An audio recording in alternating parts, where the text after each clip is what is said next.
Thank you, Chairman Schweikert and Ranking Member. Thank you very much. I want to also thank our witnesses and for all your information that you've given. To me, it's all about solutions. We've got to figure out solutions. We've got to really dig down and understand. Obviously, we know what's happening, and we have improper payments, we have fraud, we have waste, we have criminals trying to take advantage of our taxpayers. So here's my question to Ms. Miller and Mrs. Simon. We have AI. We have private companies that deal with this all the time when it comes to credit card companies. They do a great job. We have bank companies that are also doing the same thing. What can we take from them as a federal government and say, hey, let's apply this to what we are doing and to reduce this fraud? And Ms. Miller first, how can we handle this? I mean, how can we identify the fraud with these new techniques, and then how can we apply it?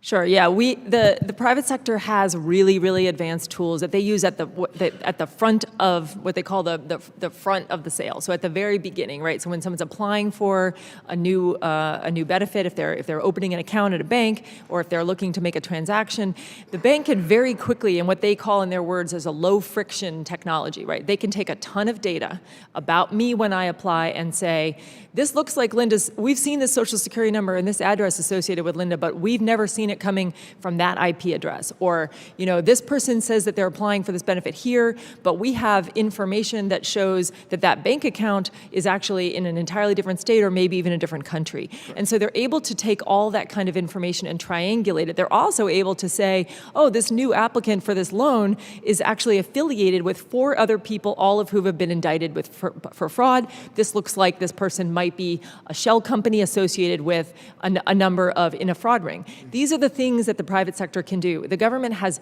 very little, if any, ability to use that kind of data to make those determinations. And that's why the fraud actors are... Why can't we use that data? Well, partly it's that most agencies don't even, honestly, most of them don't even know that these are capabilities they can have. There needs to be a lot more education of agency leadership of what kinds of tools could they put in place. But again, it gets back to no one's really telling them this is an important priority. So when they get a budget, their budget is focused on getting benefits out the door. It's not focused on preventing fraud.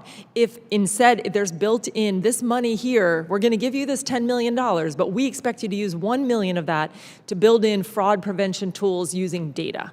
Yes. And if they're told that, then they can go and find those. But right now, they're not even looking for it. And so you see things like the Inflation Reduction Act or the Infrastructure Act, where money is going out to states and local governments all across the country. There is very likely enormous fraud in those programs, and there's very little fraud prevention tools being used today. So it's the dollars and it's the technology. And that's why I'm saying this is ripe for AI. I mean, absolutely. Yes. We have to look at the private sector and solve our problems with what they have been experts on. Yeah, and you can use large language models like generative AI, like a chat GPT, to, within seconds, you could take applications to a program and identify anomalies. You 100%. Can identify text that's duplicative, that indicates that someone's using the same information. Agreed. This could be done in seconds if agencies could adopt those technologies. Thank you. Ms. Simon, if you could add on to this, I mean, and what are your thoughts on, I mean, I just don't see this as rocket science. It's just a matter of getting the tools to our federal government.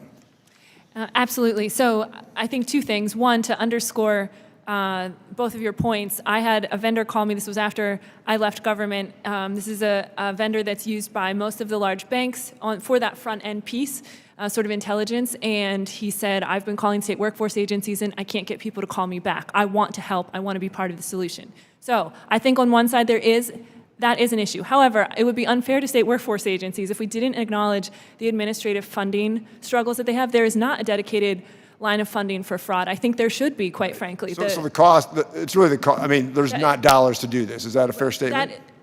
The dollars are not prioritized to do this, or the trade-offs are extremely steep for states. And so I think thinking about the funding, that if we want fraud to be part of the mission, then the mission funding needs to involve fraud-specific funding. Right. And I'd like to see the ROI on this. I mean, return on investment of saying, all right, if we put X amount of dollars for prevention, what do we get back in return?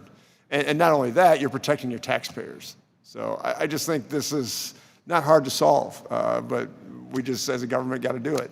With that, I yield back. Thank you.